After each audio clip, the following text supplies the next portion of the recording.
Hello guys, তিনি হলো army. তিনি কতদিন ছুটি থেকে এসেছে শুনছি, এ নাকি আতঙ্কবাদীর আব্বা বলে, তাই আজ ছুটি নিয়ে এসেছে। আপনারা সবাই ওর জন্য দোয়া করবেন। ও যদি শয়তানের দাদা হতে পারে, আতঙ্কবাদীর এত বড় আব্বা হতে পারে, এর তৌফিকটুকু দান করে দিয়েন। আর যদি বড় হয়ে আর্মি যদি বেশি কিছু করতে পারে, বেশি যদি টিয়ার উচ্চার হয়, তারপরে ঘরে যদি বেশি টাকা পাঠায়, বন্ধুরা লোক যদি আলাপ টালাপ না করে করে দিয়া। আর একটা কথা বলে দিচ্ছি, এই আতঙ্কবাদীরা জোতা দিয়ে ভিডাম।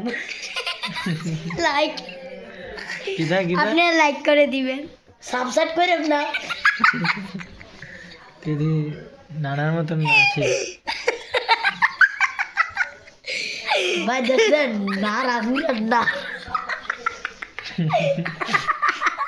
আমি আছি না ভাই। নারা নারা নারা, একদম নারা, দেশি নারা। গাইস দেন শয়তানের দ্বিতীয় আব্বা।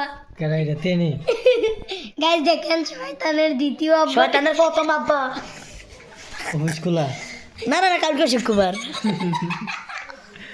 অফিস খোলা সিয়ামের ভাই আলামিন ভাইয়ের অফিস খোলা, আর তালহার ল্যাংডা।